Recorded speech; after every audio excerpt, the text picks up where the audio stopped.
Thinking Aloud. Conversations on the leading edge of knowledge and discovery with psychologist Jeffrey Mishlove.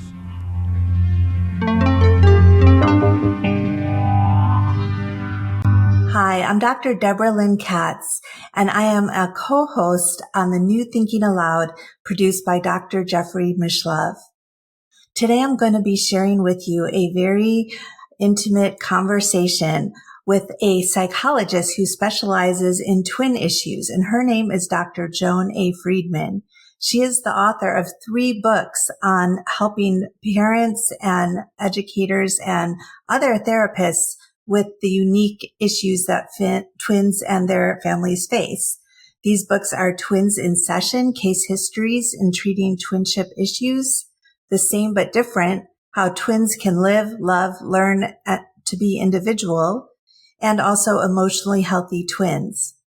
Dr. Friedman not only helps twins in her psychological practice, but she is a twin herself. She has an identical twin sister, and she has 5 children, and 2 of them are fraternal twins. And if that wasn't enough twins for you, guess who else is a twin here? Myself. I am an identical twin, and I actually found Dr. Friedman when I was doing some online searching to get insights into my own relationship with my twin sister. So I think whether or not you have any twins in your family, or you're a twin yourself, or you have some twins that are friends, or you just see twins on the street and wonder about them, today you're going to get all kinds of insights you may not have had before. Let's get started. We are here with Dr. Joan Friedman, and I'm just so excited to talk to you again. We spoke just for like about 10 minutes yesterday, just about what it's like for both of us to be identical twins.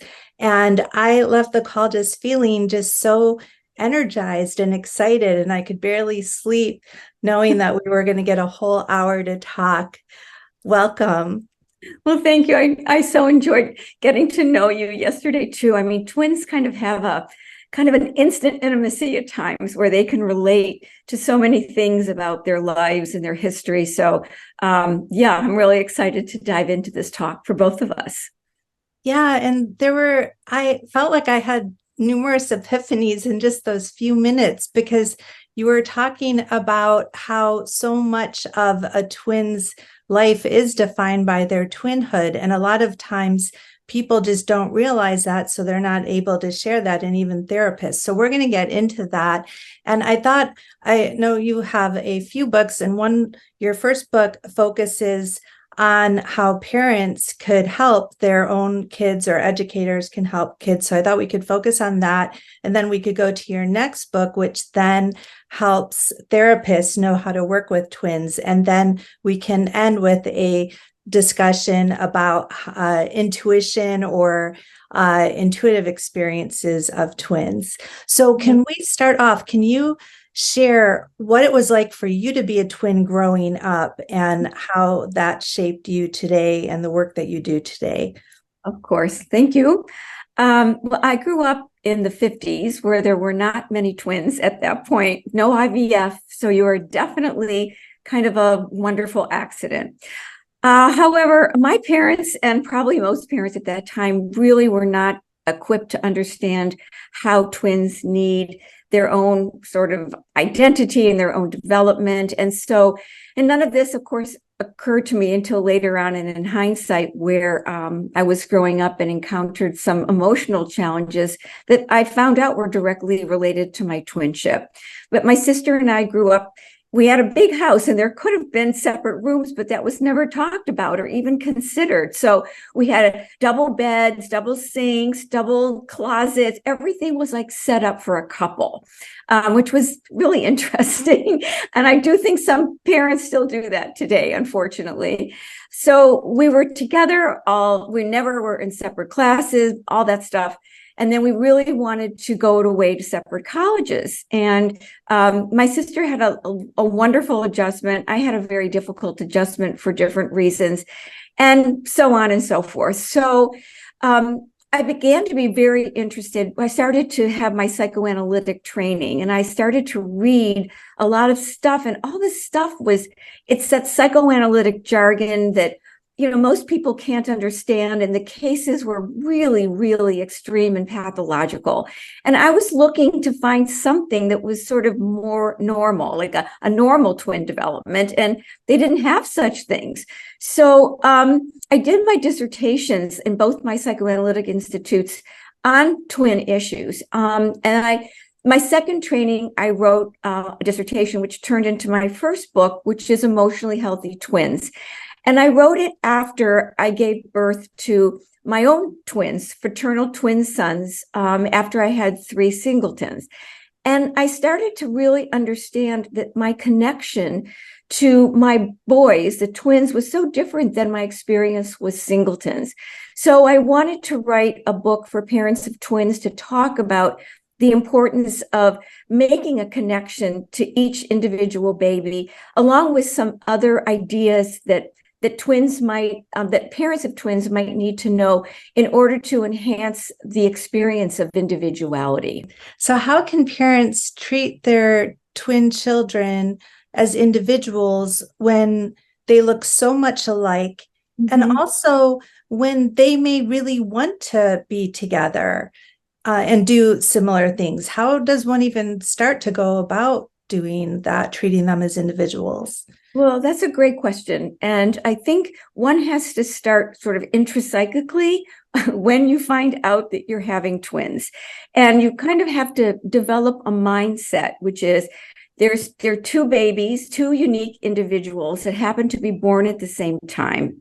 And you also have to realize that you can't have the same feelings for each one, that there are 2 individual babies with different personalities, and really trying to focus on getting to know each one, which involves making time, if you can, to connect to each one alone, because it's understandable to manage 2 babies. You have to sort of feel like you have to manage them as a unit or a dyad. And it's very hard to find individual alone time. And in response to your question, Debra, right, twins, especially identical twins, do want to be alone a lot. They love each other. They play. They're very creative. They sort of just have this synergy between the 2 of them. And parents are at a loss to figure out, should I leave them alone? Should they just play together? Should I interrupt them? How do I make myself important? Because a lot of parents of twins feel rejected because the dyad is so close and affectionate and connected that there's sometimes not even room for parents to kind of get in there and bond. But I have a lot of suggestions in my book about the importance of parents really getting in and trying to bond with each baby, because twins can't be surrogate parents for one another, and the parent-child attachment is always the most important.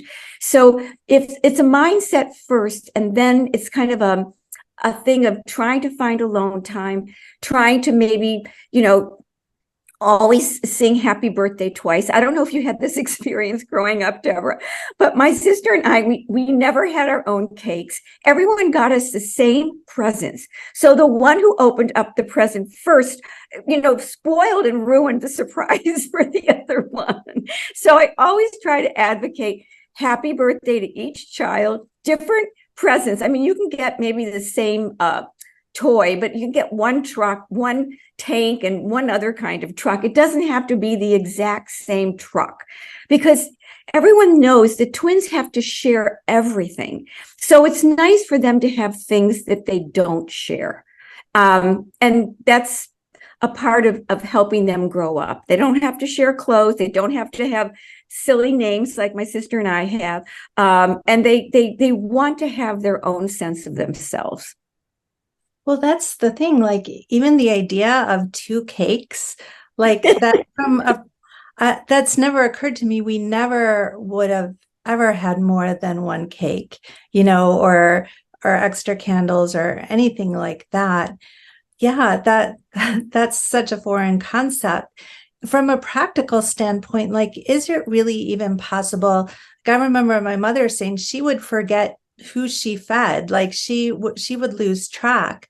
So is it really practical, especially when you have babies, to be able to spend time with them or treat them differently or anything like that? Do you have some tips as far as that goes?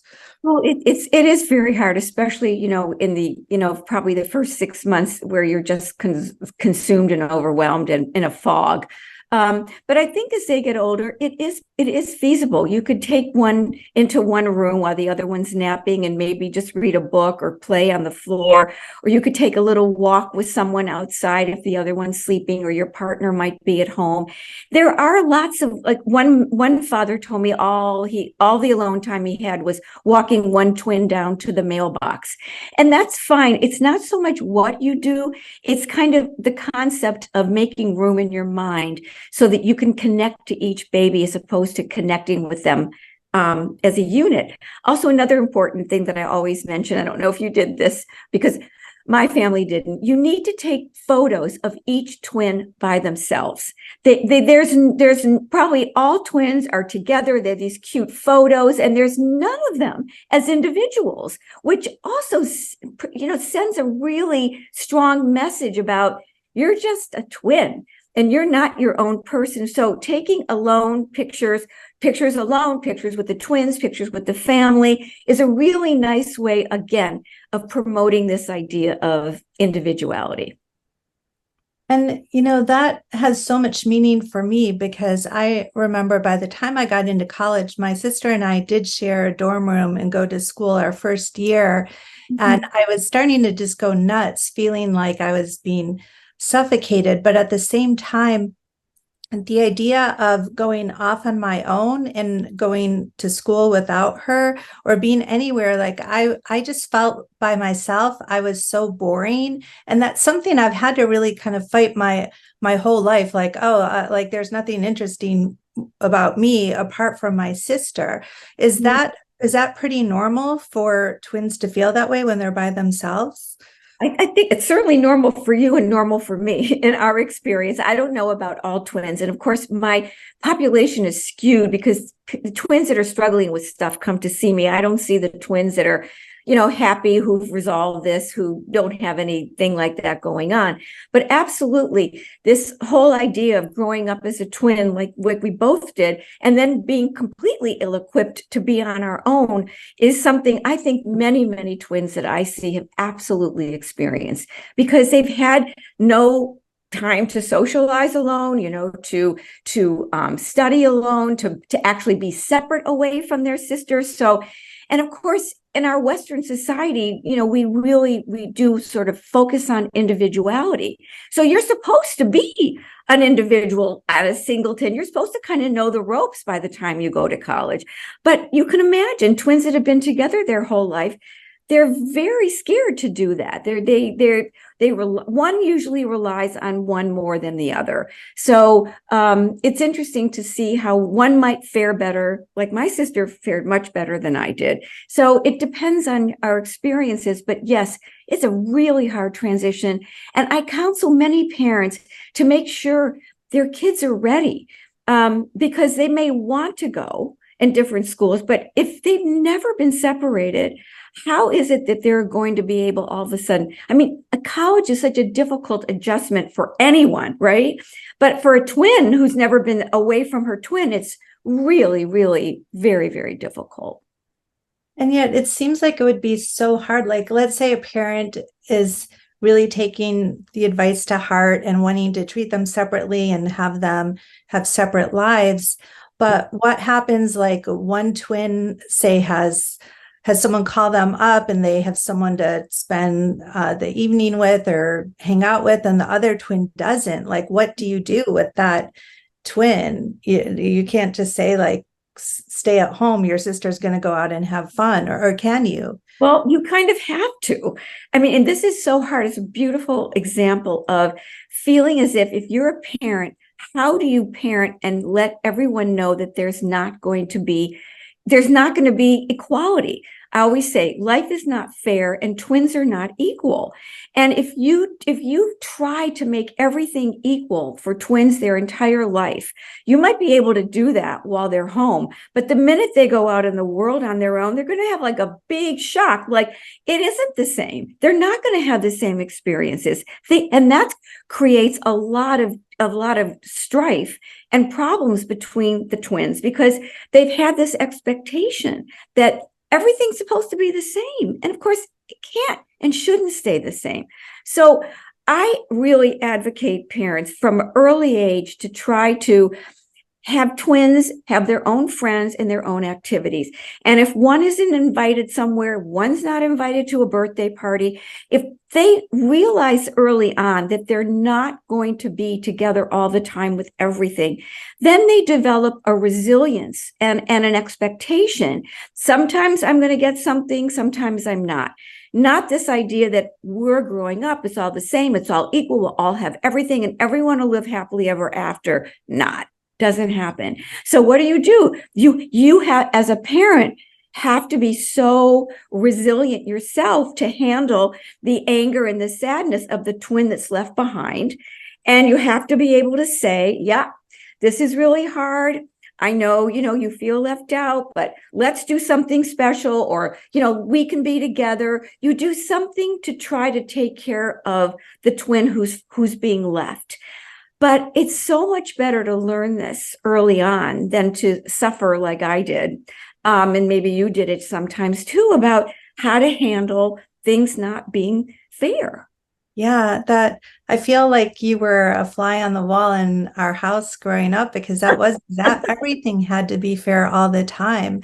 And I just had this realization. I had a friend who always says to me, why do you have to always be concerned about everyone? Because I'm always, I can't like just go to a party and just feel like I'm having just fun, because I have to make sure everyone else is. And I think that was always the case. Like, even if my sister wasn't right there, had to always make sure she was okay, or, included. And it's so complex. Also, something you said before about how a parent or parents might actually feel left out of the relationship. How has that emerged? What have you observed from that? And how do parents deal with those feelings? Well, I think by the time I see someone, that dynamic has already sort of lived out. They've already felt as if their parents were not involved or engaged. And maybe the parents tried. It's hard to know, and each case is different. But by the time I see them, they have already had this experience of parenting each other. So a parent deals with that by recognizing that this may or may not happen, and making sure he or she, gets in there so that it doesn't happen. But what it does do later on is, because the twins who've not had enough parental input end up being much more, I think, competitive and much more kind of watching what the other one's doing or getting or being. And it creates an enormous amount of conflict and stress, because they are sort of on top of each other all the time, trying to maintain a balance between the two of them. And what you said was so interesting about being concerned, being a caretaker. There's usually one twin that gets into that role more than the other. And that caretaking twin, I was the same way, is usually someone who tries to find what everyone else needs and make sure their needs are met. Well, it's perfect for me, a sublimation, to become a therapist in order to do that. But what you have to go through first, if you've experienced this as a twin, is that you have to be able to stop and focus and think about what you need and what you want, which for a twin really makes you feel selfish, because we are so unaccustomed to being there for another, that to be there for ourselves does require a sense of putting ourselves first, which is very hard when you've been a function or you've had a role of not doing that. And that's a big deal for a lot of twins that I treat, is trying to like, is it okay if I don't tell my sister? Is it okay if I don't want her to work at the same company? Is it okay if I don't want her to go to college? Is it okay if I don't invite her to this party? They have to wrestle with so many feelings of loyalty and guilt that singletons don't even have to think about most of the time. And what if that sibling wants to go where they don't want them to go, or wants to be involved, or, wants to be part of their social structure, but the other twin doesn't want that? Mm-hmm. How to reconcile that? Well, I think it depends, because if you have a parent who's aware of this dynamic, it's trying to reinforce that the one who's making her own individual wishes and needs known needs to go to where she wants to go and doesn't have to feel obligated to have her sister tag along or take care of her. I see a lot of adolescent twins who wrestle with this, because adolescence is a time when you want to be on your own, you want to have your own friends, you want to have more of an identity. And there's often this, just what you discussed. What does that adolescent twin do? Does she give in because she loves her sister and doesn't want to make her upset? Or does she say no because she wants to have her own experience away from her sister? So it's going to depend on that twin dynamic between the two of them about what they're able to do or to accomplish. But it's very touchy. And then what about dating? When a twin first starts to date, or even they get engaged or married, it seems like that is the point where there's a lot of conflict. Can you speak to that? Oh my goodness. I would say that that's the biggest conflict. It's one thing being excluded from going to a party with your twin, but it's another thing, if your twin is dating or engaged or getting married and you're not. And it creates so much sadness and so much disappointment. And the problem is, it's understandable. First of all, well, if it's happening to her, why isn't it happening to me? The second thing is that the twin who's not in a relationship is absolutely aghast that her twin is going to choose someone over her, because she's been her twin's number one her whole life. How all of a sudden can her twin replace her with, a love object or an affectionate person that he or she's involved with? It's incredulous to them, because they've organized in their twin bubble, in their twin world, that somehow they're going to find attachments together. They're going to get married at the same time. They're going to live next door to each other. That's the belief or the fantasy. And guess what? It doesn't happen. It falls flat on its face. And the one who's being left out of this fantasy and the planning is absolutely enraged. I mean, I've had someone who not only enraged, but it's like an identity crisis. It's like, who am I? How is this happening to me? I've always been there for her. She's not supposed to do this. How am I supposed to survive? Who am I if I'm not a twin? I don't know how to operate or function in the world. It's like, it is so devastating. And this is what so many people who treat twins may not recognize. It's like, so somebody comes in, so their twins dating something. What big deal? They just don't get what a big deal it really, really is. It is like the world has fallen apart. Wow. And so there's the sister that's feeling left out, like she's just lost everything in her life. And then there's the one who's feeling guilt while she's trying to figure things out in a new relationship. And then there's her spouse who's in the middle of this. So what does everyone do about this? It's a case-by-case basis. I get letters from people, emails going, if I had known that marrying a twin was going to be this difficult, I never would have done it. Because that third person is in a very precarious situation, because how is he or she going to feel special. So I've had one woman tell me that, she's so lucky because her husband understands that her twin comes first and he's okay with it. He's accepted it. Actually, he's happy about it because her twin is much more her emotional person than her husband. So he's very happy to have the twin involved. Other men or women, make the twin choose. Like, I can't deal with this. I have to be number one. I can't sit here and have you go back and forth and this and that. I don't feel special. You need to choose. And that's so, so painful. But not everyone can handle the twinship in terms of when it becomes a triad. It's very, very difficult. You have to have a certain very secure person who's willing and understanding about the shifting things between the twins and how not to be threatened by that.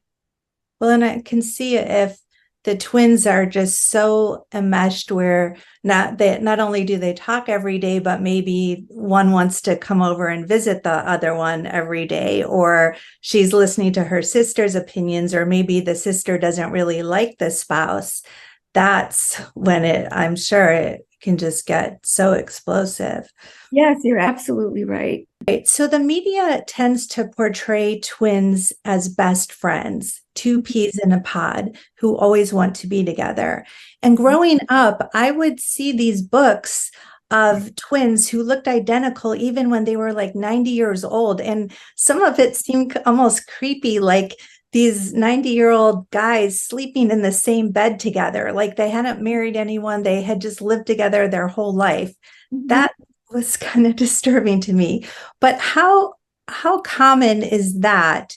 Or is it more common for, at some point, the twins to individuate?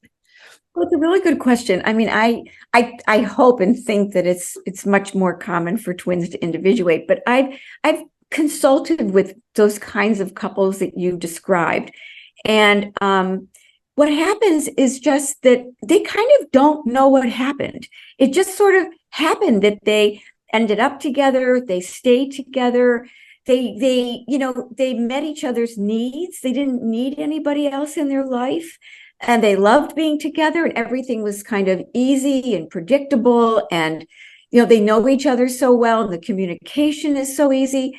I think that those people who end up like that, I don't know if they're miserable or they've just become so complacent because there's so many wonderful things about being with your twin your whole life. And maybe they didn't have any needs for any outside relationships. I mean, maybe it doesn't have to be as pathological as we might think or as we might feel when we look at those photos. But I think those twins kind of, whether it was a conscious decision or an unconscious decision, they just decided to stay together. Or maybe the window where they would have gone off and met people and made relationships and separated, it closed. And they were okay.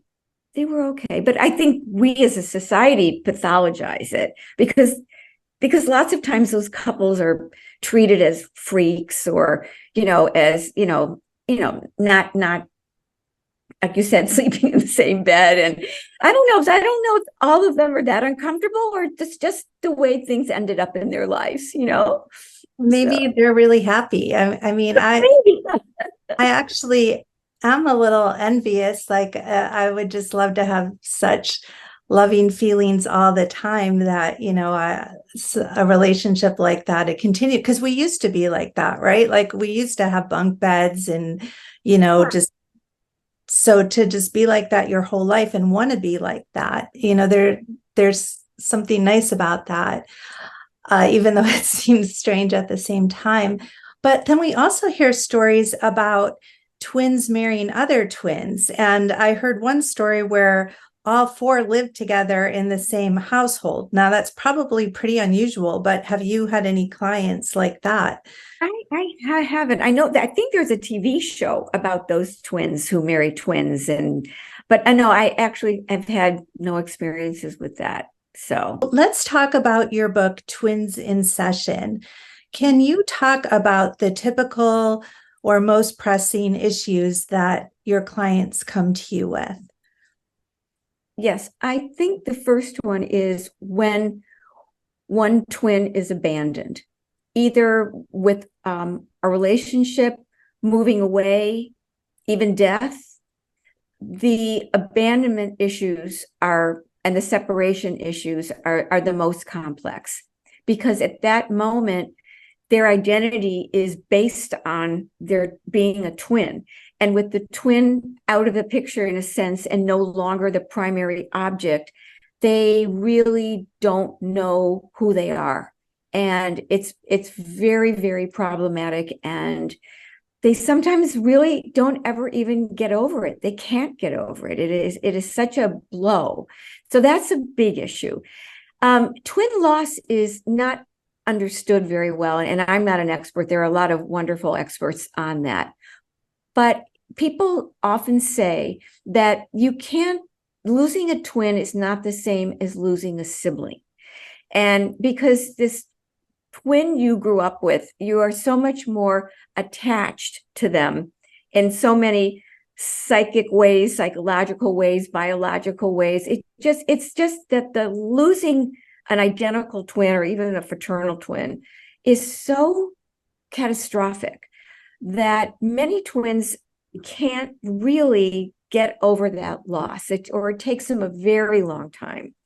And I think people don't seem to know, or maybe know that because they haven't come in contact with it. And there are many twins who deal with twin loss who have a very much a psychic connection, I think, to one another, which completely makes sense. I don't have that with my twin, but I am so respectful when I hear stories about other ones who do. And I know people that have twin loss, like one woman I worked with, every time she saw an owl, the owl was the presence of her sister, or there was a rainbow, or all of a sudden she'd be driving and music came on the radio that was particularly of essence to the two of them, or there'd be a rainbow at a specific time. She was really tuned into the presence of her sister, and very much upset, of course, and trying to build a life again after her death. So it's a very interesting subject especially from an intuitive, spiritual kind of a situation. I have a wonderful book, actually, that I want to share with you afterward that you might want to read all about that, or maybe even interview this woman, because she's incredible. So how often does a twin come to you where their other twin died and they feel like they're receiving communications from the other side? I would say often. I would say that I can recall like 2 or 3 cases where I've worked with someone extensively with twin loss and very much feeling the presence of her sister. And, one of them told me that she looks in the mirror and she sees her sister. So automatically she's triggered into seeing her and remembering her and feeling her, but definitively feeling that she's around her all of the time. Coming into talking to her, coming in her dreams, coming into her psyche when she's upset about something. She talks to her, so to help her work through things. So very often.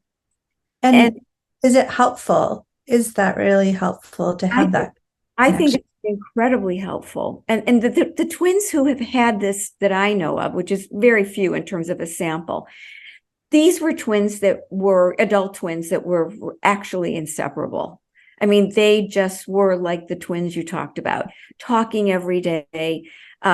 Both of them were married, but their marriages were sort of second rate to their twinship. They were in business together. They complemented each other. They were very different in terms of, personalities, but they, and my patient who misses her sister so enormously, she would go to her sister for soothing. And, she just said, all I had to do was go to her house. I could climb into an extra bedroom. She'd bring me some tea and all would be wonderful with the world again. And since her sister passed away, it's been 4 or 5 years now, the capacity that she has herself to self-soothe is so limited because she's grown up for 40 something years relying on her sister to self-soothe her. So that's so difficult. Yeah. Yeah. Well, and what you just said there, that not only do twins have all these memories and more memories together, probably than most other family members would, because they were together so much, but you Yes. look in the mirror and you see the other person. You can't help but think of the other person every time you look in the mirror. I have it where when my sister and I, we don't look so much alike anymore, but our voices are very similar. And I'll sometimes like hear myself on my voicemail and I'll get confused. Like, wait a second, is this me or her? So that it's so hard when you don't want to be thinking of your twin. You just can't stop. No, I have the same issue with my sister. Our voices are absolutely the same. And we look different now. But yeah, I hear my voice or I'm listening to it and it's like, oh my God, it's just like her. I remember the first time, I guess I was an adolescent when I heard my voice recording and I thought it was my sister. It was so shocking. And it is amazing that the voices still are so similar where there's a lot of other changes, you know? Yeah.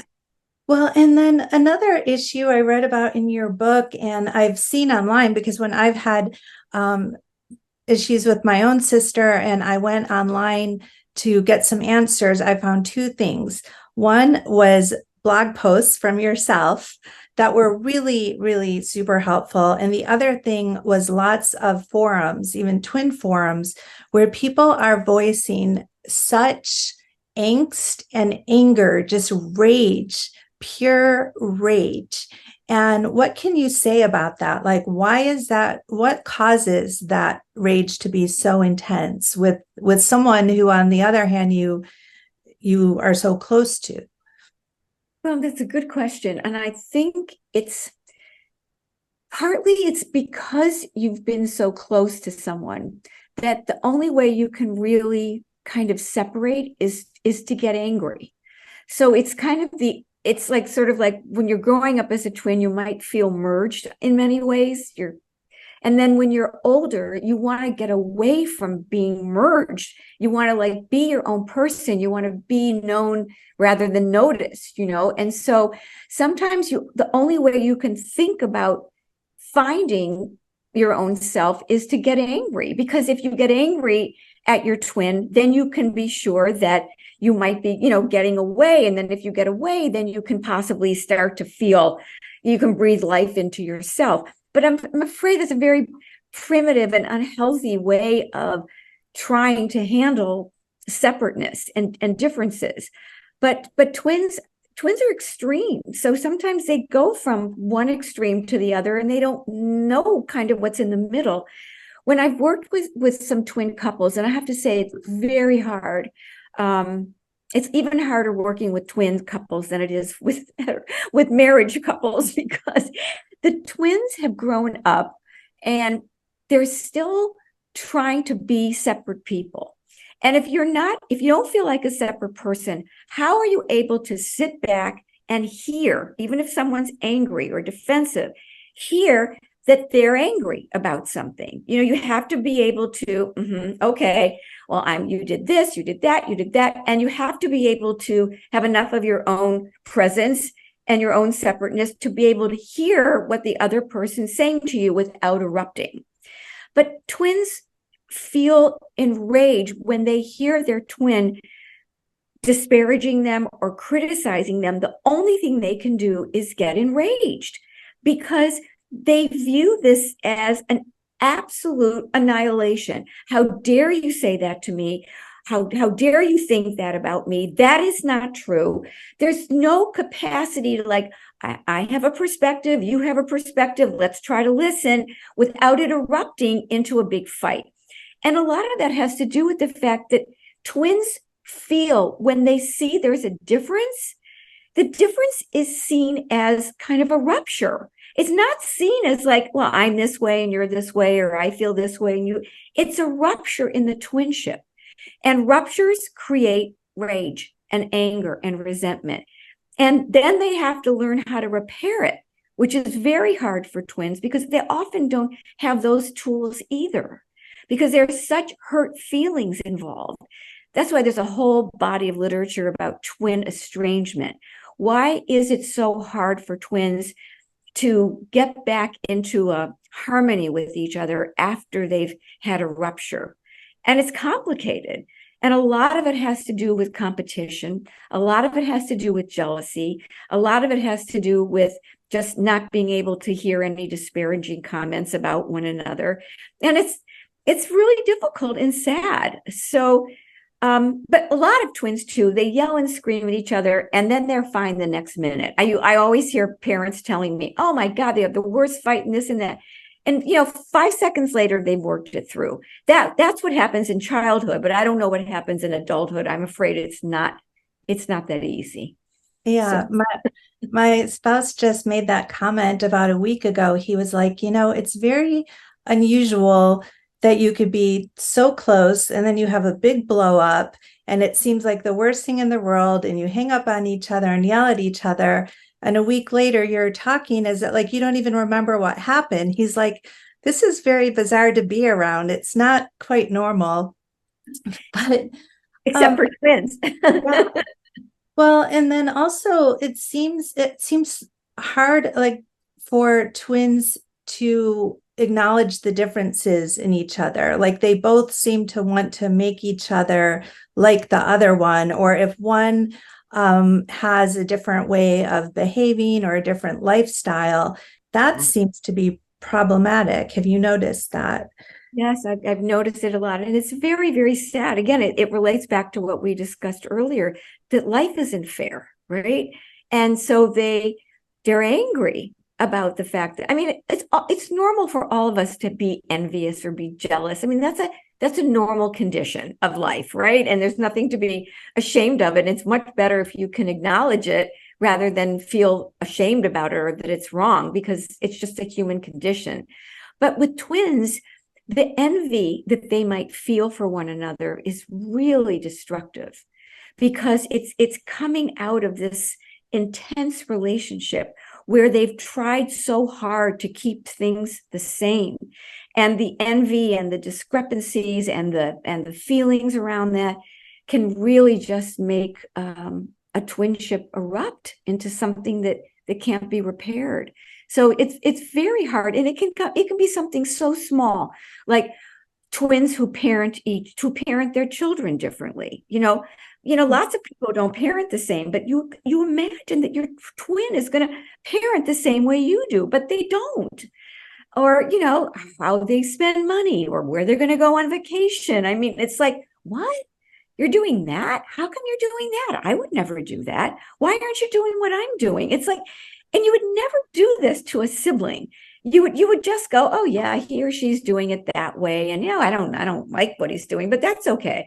But when a twin does something, it's like stabbing your heart when you see them doing something different or saying something different or feeling something different. It's like a knife going into you, because God, what does that mean? It means we're not twins anymore. Well, and also sometimes people really mistake the other twin for one or the other. Like we've had situations where we will go into like a conference or a meeting where people don't know us that well. They've kind of heard of us, but then we're particularly sensitive about the other because we could really be mistaken for the other. So if that could happen, then we're going to want to make sure the other is like portraying us in the way we want to be represented. It's very strange. It isn't for a twin. I completely understand. And it's a great point, because your twin becomes a narcissistic reflection of you.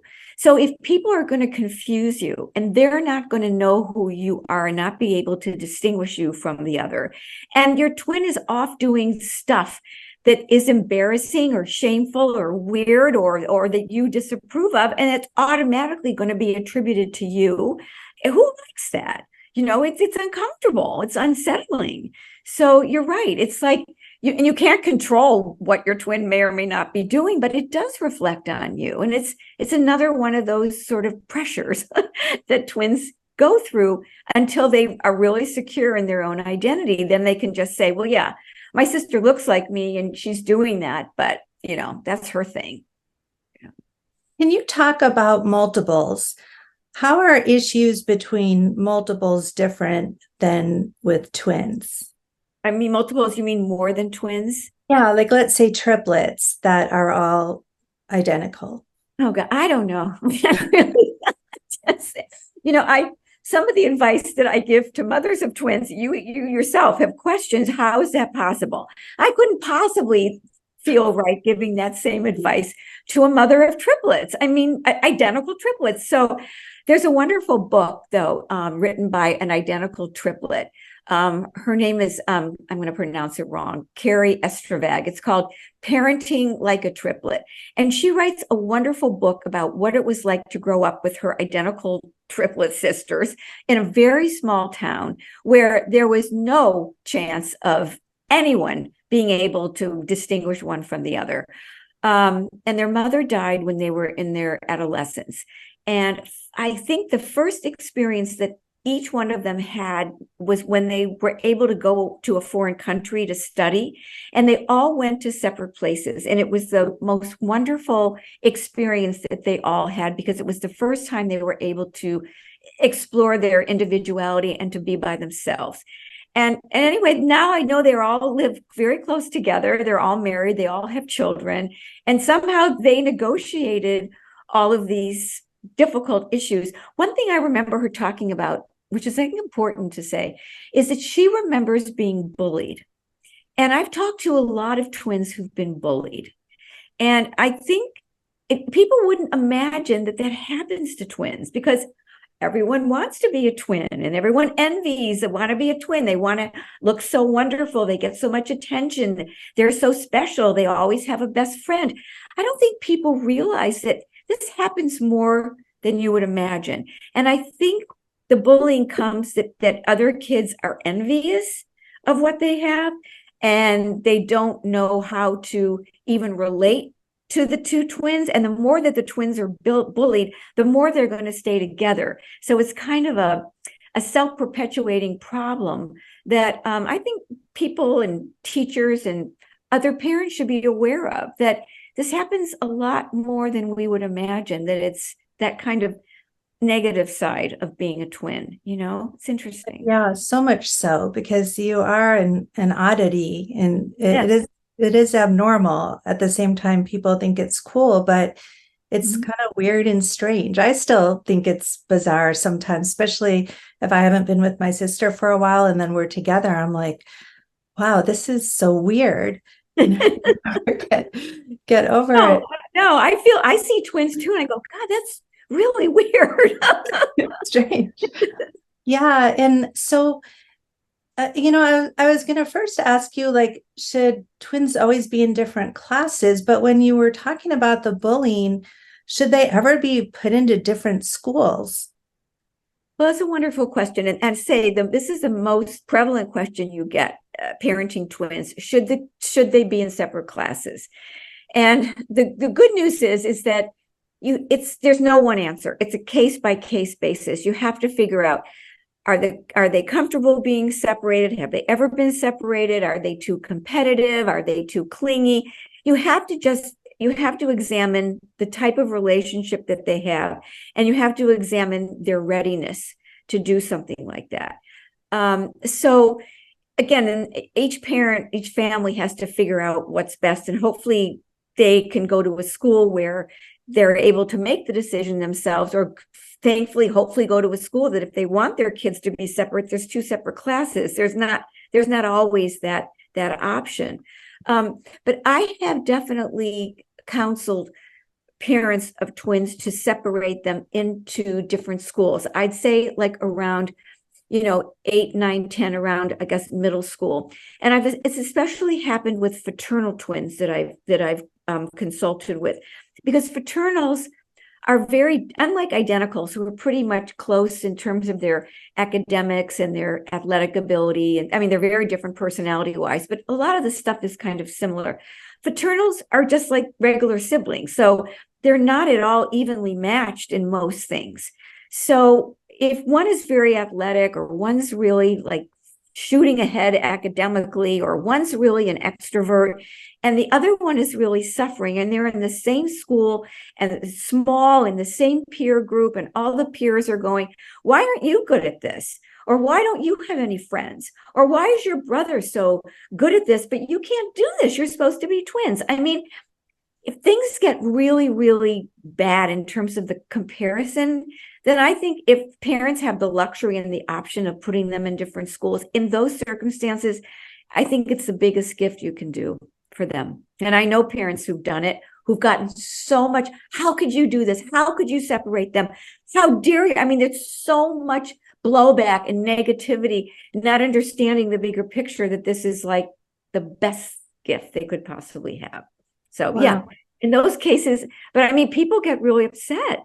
They just can't stand the fact that you would think about separating them. It's like it's against the law, their law. Yeah, that's such a great point. And just the social pressures, even if barring all the individual psychological factors, but it always seems that everybody wants to see twins as a unit. Like it's like this twin myth, which there's truth to it, but yeah, they want to keep you together. They want to think of you as a unit, and that makes it even harder to go your own way. Right. And, I call it in my book that the twin mystique, all the stuff that people always say about how great it is. And there are so many great things, but I think people get really, and when parents get like so caught up in the twin mystique, that's really a problem, because they are not going to be parents that are going to be focused on helping the children have separate experiences or have separate birthday parties or separate play dates. I mean, that's going to be absolutely not part of their experience of what twins should be doing. And parents too, like that, also don't feel like their twins should fight. And if the twins are fighting or not getting along, they feel as parents that they've failed, as opposed to sort of seeing it as a normal developmental aspect of relating to somebody or separating, defining, your differences or your own territory. They unconsciously or consciously work against the twins fighting, so they keep them even more together because they're uncomfortable with the fighting. They're uncomfortable with anything other than the perfect twinship. Wow. And how are twins living in the same space not going to fight? I remember just constant blow-ups, and as you say, like we were fine, 5 minutes later, but I even remember taking a scissor to my sister's ear when we were about 5 years old. I don't know why I did, but just so mad. And as a teenager, I didn't mind sharing my things, but I would be looking for a new dress and I'd find it on her closet floor after she wore it and didn't put it back. And just that alone, that was it. And yeah, parents get so distressed over that. What advice would you give them if they're trying to eliminate that fighting and it's just not working? Well, I wanted just to speak to your examples of the fighting. I mean, I have that's so great. You found your dress on the floor. I apparently kicked my sister so hard that she had a ring on her finger. I think we were like 6 or 7, that she had to get it soldered off. And we fought all the time. So what would I say to parents? I think, what happens is that when the babies are first born and they're so cute, and, you hear all these tales about, oh my God, they were in the NICU, and once you put one next to the other in the bassinet, they quieted down. And, there's all this kind of mythology around, oh my God, they love being close. And then, they start to be toddlers, and they're walking and they're fighting and they're pulling each other's hair and they're biting and they're doing all stuff that's normal. And it's like, oh my God, don't they love each other? Is what they always say. Are they going to be close? Because they're so worried they're not going to be close. And I try to say, yes, if you can just let them kind of figure out a way to work out, this is when they're older, work out what their differences are, and so they can learn how to negotiate and take turns and do whatever they can, they will be close. But if you feel like all this kind of interaction and the fighting is weird or wrong or terrible, no, they will not be close, because they will have given no permission to get away and get their own space and find themselves. And that's when you start having problems growing up. It's really hard. And especially during adolescence, I'm thinking of your dress on the floor. The parents are like, oh my God, one's acting out, like one's a goth. When mom told me she bleached her hair, or all this crazy stuff, so she could be differentiated from her twin, who was not that way. And the mother's going, oh my God, this is terrible. And and I go, God, it's really not terrible. It's really great. It's really cool. She's just making a statement about that she wants to be different. She wants to stand out on her own. It's trying to educate people that see that kind of behavior, especially in adolescence, as something so terrible, but it's something so developmentally appropriate. But of course, it doesn't fit into our mythology about how twins should be, right? Yeah, just people wanting to be themselves. That's so normal. And most of society doesn't realize that in this case, there's forces trying to keep people from being themselves. Like, that's really what's happening. If the parents, are like, oh, they're not dressing alike anymore, they're not so cute anymore. It really is a battle against one being in touch with themselves. Exactly. They don't love each other anymore. They're not close anymore. Yeah, well, okay. They will be if you let them go off. They will get close later on. They will. Yeah, well, you're right. Then my final question is, you've been a therapist for so many years. Are you seeing changes in how twins present, or how you work with twins now compared to how you did in the past, especially since there's so many more? Do you agree with that there are just so many more in the world? Yes. I wish I could say, Debra, that things are different, but I don't feel things have changed very much. The people that find me, who are coming and emailing me and talking about problems, it feels like it's the same thing that's been going on forever. Thankfully, there's just more talk about it. It's recognized and people understand there's certain dynamics, but no, I feel like there's very little that has changed, except now you can go and get help. You can have somebody help you understand, so that you don't have to feel like a weirdo or a freak or guilty or bad because you want to leave your twin and be your own person. So when I was growing up, there was no help, no psychological help for anything like that. It was never even recognized. Like in my analysis, for you have to have being a psychoanalyst, the idea of being a twin never even comes into play in the therapy. But of course, it's probably the most important thing that was shaped your upbringing. But people never seem to understand that that was even something to look at. And that's so interesting. I think people are starting to think more about that being born a twin shapes you in so many incredibly different ways than if you are raised a singleton. But I think this is just kind of coming up now. So I think it's changing, because there's books, and you say like forums and wonderful podcasts like you're allowing us to do to kind of get the message out. But it's still a hard message for people to hear. And they're always surprised when I say, oh, I'm a therapist. I work with twins that have problems. What? Twins have problems? That's a joke. You're like, what? No. And the same thing, my sister and I will take a walk, and so someone will go, are you sisters? Uh-huh.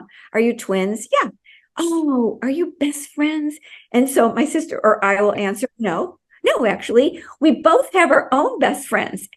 So they walk away, they're crestfallen, they're angry. It's like we have burst their twin bubble, and end of story. Yeah, So, and that's hard to deal with, right? Because like they're disappointed, and it's kind of like, oh, well, I wish I could say that we are, but we're not. We have other friends, and we can still relate, but it's not according, like you say, according to the myth. Yeah, and right. Yeah. So, any other advice for therapists? Maybe we have a lot of people watching the show who are therapists in training or longtime therapists who may just not have really thought of this issue.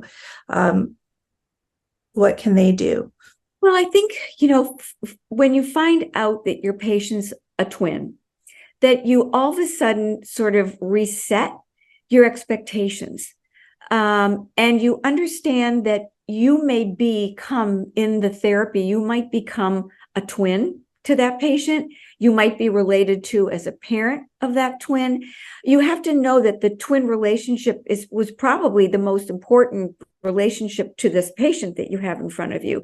And you have to be able to be aware that if there's some need for your patient to be twinning with you in some way that maybe doesn't usually happen with another patient, to really understand that and value it and talk about it and be aware of it, and recognize that it's so very vital to this patient's sense of herself, whereas you can't just dismiss it and discard it as something, oh, okay, yeah, you were born a twin. What about the relationship with your parents? Or it's in many ways the most central relationship to talk about that twinship and then talk about the parents, because it's probably most central to getting to understand and help that particular patient.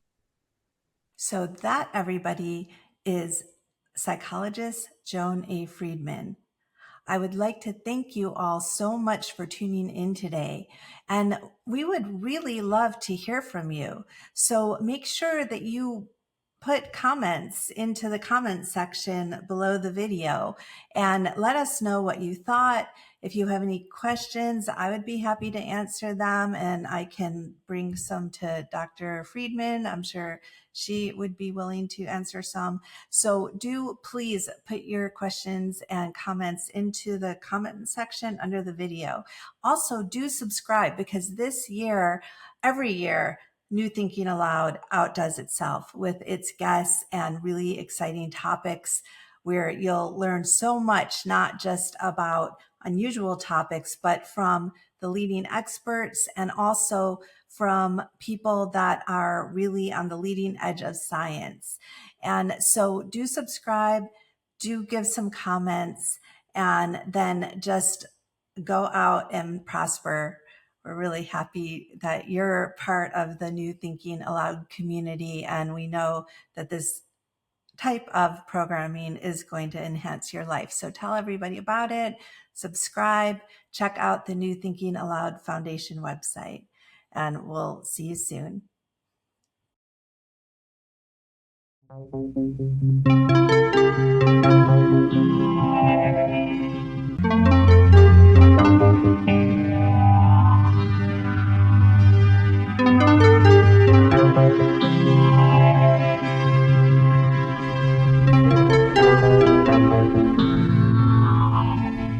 I imagine that by now many of you already realize that, in conjunction with White Crow Books, we've just launched the New Thinking Aloud Dialogues book imprint, and our first title is There Life After Death? New Thinking Aloud is a non-profit endeavor. Your contributions to the New Thinking Aloud Foundation make a meaningful difference in our ability to produce new videos.